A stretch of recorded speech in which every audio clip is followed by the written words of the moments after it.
নমস্কার, আমি মিষ্টি। সপ্তর্ষি অ্যাস্ট্রোলজি চ্যানেলে আপনাদের সবাইকে স্বাগত। আমাদের এই সপ্তাহের অনুষ্ঠান সাপ্তাহিক রাশিফল ৩রা নভেম্বর থেকে ১০ই নভেম্বর পর্যন্ত।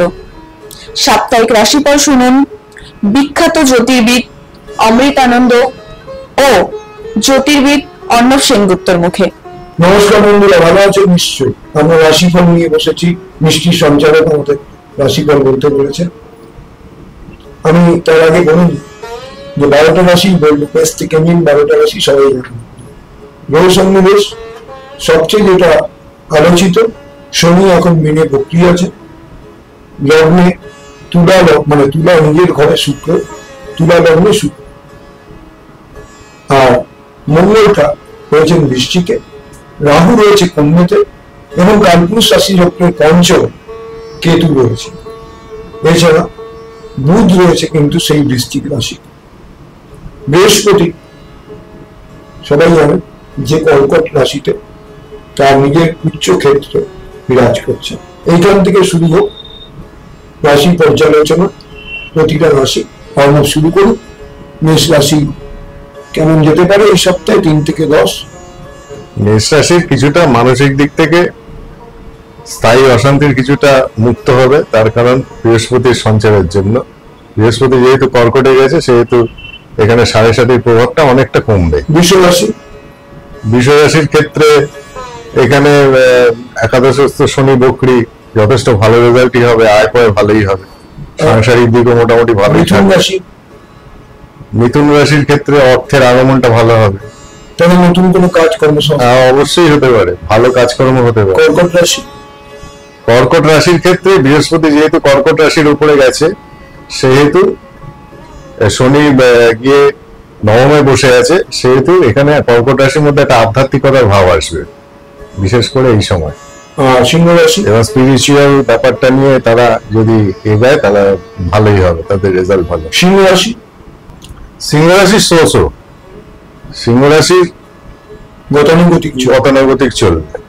কন্যা রাশি সপ্তমে শনি বসে আছে, সপ্তমের সময় একটা ডিপ্রেশন থাকবে।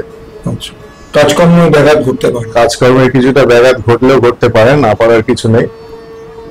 আর সেক্ষেত্রে বৃহস্পতি কিছুটা যেহেতু শুক্র দ্বিতীয় বসে আছে বলে ইকোনমিক দিকটা মোটামুটি ঠিকই থাকবে, আর্থিক দিকটা ভালো থাকবে, সঞ্চয়ের দিকটা ভালোই থাকবে। তাহলে এই ক্ষেত্রে প্রশ্ন আসবে যে তুলা লগ্ন তুলা রাশি কি হবে? তুলা রাশি তুলা লগ্নের ক্ষেত্রে এখানে যে গোচরটা হয়েছে মোটামুটি নট ব্যাড, খারাপ বলা যায় না। তার কারণ হচ্ছে তুলা রাশির উপরে রবি নিচস্থ হলেও শুক্র বসে আছে, শুক্র যেহেতু বসে আছে রবির এখানে নিজ ভঙ্গ হয়ে গেছে, ফলে আয়ের দিক থেকে, ইনকামের দিক থেকে তুলা রাশির যথেষ্ট ভালো। দ্বিতীয় পতি মঙ্গল দ্বিতীয় ঘরে গিয়ে বসেছে, নবমপতি বুধ যুক্ত হয়ে বসে আছে, যার জন্য কি হলো আবার কর্মস্থানে দেখুন তুঙ্গ বৃহস্পতি বসে আছে, শনি বক্রী হয়ে বসে। তুলা রাশির অর্থের দিকটা ভালো এবারে। বৃশ্চিক রাশি, বৃশ্চিক রাশির ক্ষেত্রে এখানে কিছুটা প্রবলেম আছে, প্রবলেমটা হচ্ছে স্ট্রাগল আছে, কারণ বৃশ্চিক রাশির উপরে মঙ্গল হচ্ছে লগ্নপতি বিদায় ষষ্ঠপতি, যেহেতু রাশিপতি আবার ষষ্ঠের রাশিপতি সেহেতু তার উপরে চতুর্থে আবার রাহু আছে, সেটা একটা প্রবলেম করতে পারে। কারণ চতুর্থে রাহু যদিও এখানে মূল ত্রিকোণ, তাহলেও এখানে বৃশ্চিক রাশির ক্ষেত্রে রাহু খুব একটা শুভ ফলদায়ক গ্রহ নয়। আবার শনি যেহেতু বক্রী হয়ে গিয়ে 2 ঘরের ফল প্রদান করছে, যেরকম মীন কুম্ভ 2 ঘরের ফল প্রদান করছে, তাই এখানে খুবই সমস্যা, এখানে কিছুটা বৃশ্চিক রাশির সমস্যা হলেও হওয়ার সম্ভাবনা আছে।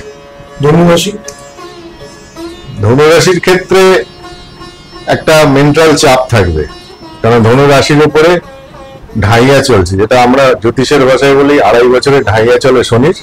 এবার সেই শনি তার দশম দৃষ্টি দিয়ে রাশিকে দেখছে, মনের ওপর প্রভাব ফেলেছে। শুধু বৃহস্পতির দৃষ্টির জন্য কিছুটা বাঁচোয়া হয়ে আছে,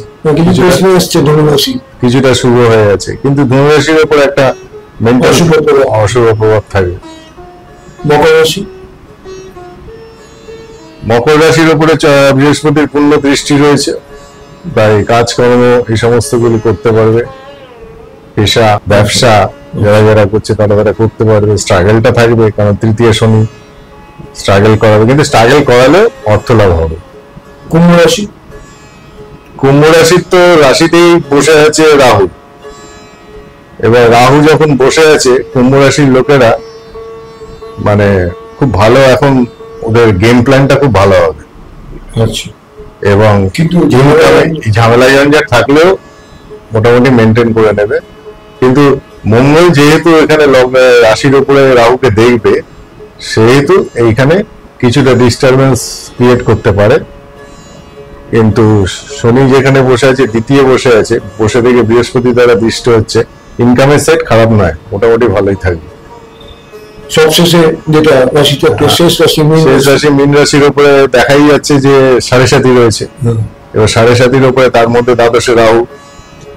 এবার দ্বাদশে রাহু যেহেতু বসে আছে, সেহেতু সেই রাহুর দৃষ্টি পর্যন্ত সে মীন রাশির মানসিক অবস্থাটা খুব মানে এট প্রেজেন্ট খুব মানে